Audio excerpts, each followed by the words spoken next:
Hello everyone, welcome to exam based. My name is Kailash Tiwari और दोस्तों D triple S B जो Delhi subordinate service selection board है उसमें जो एसओ हॉर्टिकल्चर का एग्जामिनेशन है और एक गोल्डन अपॉर्चुनिटी है एग्रीकल्चर स्टूडेंट्स के लिए। और आप सभी उसकी प्रिपरेशन भी कर रहे हैं। बहुत सारे क्वेश्चन हमारे माइंड में आते हैं जब हम प्रिपरेशन करते हैं कि कट ऑफ क्या रही होगी लास्ट टाइम, और उससे इम्पोर्टेंट कि एग्जाम इजी था या डिफिकल्ट था, किस टाइप का ये एग्जामिनेशन रहा था। मतलब सिंपल हम ये समझना चाहते हैं कि एग्रीकल्चर में एग्जामिनेशन आपको पता है कि एएफओ लेवल आता है जो कि थोड़ा सा डिफिकल्ट होता है, थोड़ा सा तो नहीं मतलब ज्यादा ही डिफिकल्ट होता है। उसके अलावा बाकी एग्जामिनेशन होते हैं जहाँ पे डायरेक्ट क्वेश्चंस पूछे जाते हैं, उसको हम जनरली इजी समझते हैं। हालांकि इजी ये भी नहीं होता है, बस हमें ये लगता है कि क्वेश्चन डायरेक्ट है, सीधा साधा पूछा है तो हमें इजी लगता है। हालांकि कट ऑफ उसमें भी आप देखेंगे तो 50-60 ही जाती है 100 में से। तो अगेन बट हमें सेटिस्फेक्शन मिलता है कि हाँ हमने जो पढ़ा था वो आया था। एएफओ में वो सेटिस्फेक्शन हमें नहीं मिलता है। तो हम जानना चाहते हैं कि ये दोनों में से पेपर किस लेवल का था। तो आइए आगे बढ़ते हैं। सबसे पहले मैं आपको बता दूं, ये एक ऐसी अपॉर्चुनिटी है जो बहुत टाइम बाद आती है या फिर ऐसी अपॉर्चुनिटी है जिसमें कंपटीशन भी कम होता है। कंपटीशन कम कैसा होता है, मैंने अपनी वीडियो में बताया था। यहाँ पे आप देखेंगे जो म्युनिसिपल कॉर्पोरेशन ऑफ दिल्ली वाला है 18 टू 27 ईयर की एज ग्रुप एलिजिबल है। यहाँ पे 2 ईयर का एक्सपीरियंस रिक्वायर्ड है, 18 टू 32 ईयर्स के स्टूडेंट्स एलिजिबल हैं। अब आपको ये समझना है कि यहाँ पे क्योंकि वैकेंसीज भी अच्छी हैं और दिल्ली में जॉब है, ऊपर से 35,400 का यहाँ पे ग्रेड पे है जिसमें सैलरी इन हैंड भी अराउंड 65,000 हो जाती है। तो ये दोनों ही अपॉर्चुनिटी अच्छी है, टाइम भी आपके पास अभी सफिशिएंट है। और उससे बड़ी बात, आप आईपीएस एएफओ के लिए एक डिफिकल्ट एग्जाम के लिए ऑलरेडी प्रिपेयर कर रहे हैं। ओके, पेपर पैटर्न में अगर यहीं पे हम देख लें कि जनरल अवेयरनेस है। अब जनरल अवेयरनेस में ना बहुत ये डाउट होता है कि डिफिकल्ट रहेगा कि इजी रहेगा। तो यहाँ पे ये एसएससी लेवल का रहा और उसमें भी क्वेश्चन डायरेक्ट रहे, तो हम कह सकते हैं कि इसको ये इजी लेवल का होता है। सिंपल सी चीजें आपको पढ़नी है थोड़ी थोड़ी। Similarly general intelligence and reasoning ability है। यहाँ पे आपको हालांकि लास्ट टाइम के में पजल और सीटिंग अरेंजमेंट के भी क्वेश्चन दिखेंगे, बट वो उतने डिफिकल्ट नहीं थे। सिंपल डायरेक्ट वाले जो पजल और सीटिंग अरेंजमेंट के क्वेश्चन होते हैं सिंगल लाइनर, वो वाले क्वेश्चन थे, तो वो इजीली आप कर पाएंगे। मतलब ये एएफओ का लेवल यहाँ पे नहीं है। Okay, arithmetic and numerical ability में भी सेम केस है, वहां पे भी आप कर लेंगे, इजी लेवल है। हिंदी लैंग्वेज एंड कॉम्प्रिहेंशन ये थोड़ा सा आपको पढ़ना पड़ेगा।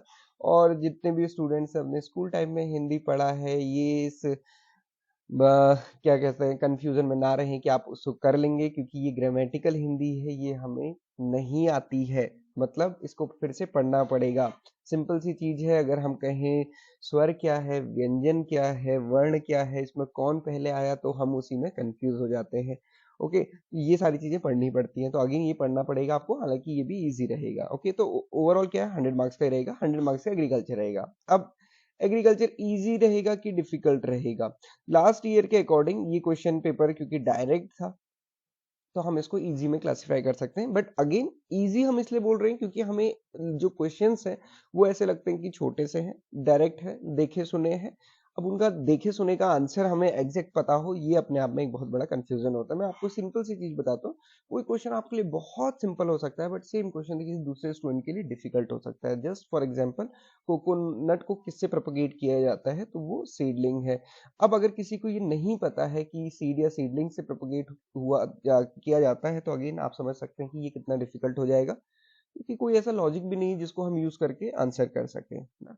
क्योंकि अभी कोई सोचे इसका सीड कैसा होता है, किस चीज किसको हम सीड बोलते हैं, तो अगेन वो एक कंफ्यूजन हो जाता है। अगेन जिसको पता है उसके लिए बहुत इजी, जिसको नहीं पता उसके लिए बहुत डिफिकल्ट। सिंपल सी चीज ये होती है, इस बात को हमेशा समझिए। तो इसका previous year paper analysis Sonal ma'am ने किया था, वो आप देखिएगा, आपको सारे क्वेश्चन पता चल जाएंगे।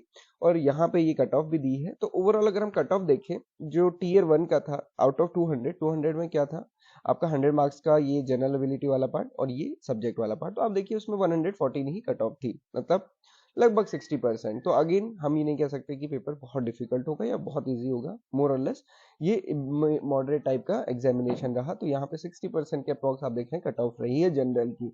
Similarly OBC, SC, ST and EWS में आप देख सकते हैं। सिमिलरली टीयर 2 में भी देखेंगे तो सिमिलर ही लेवल का था। अब सेकंड लेवल में, सेकंड में क्या है आप ये देख सकते हैं, यहाँ पे 150 मार्क्स का एग्रीकल्चर था और 50 मार्क्स का इंग्लिश कॉम्प्रिहेंशन।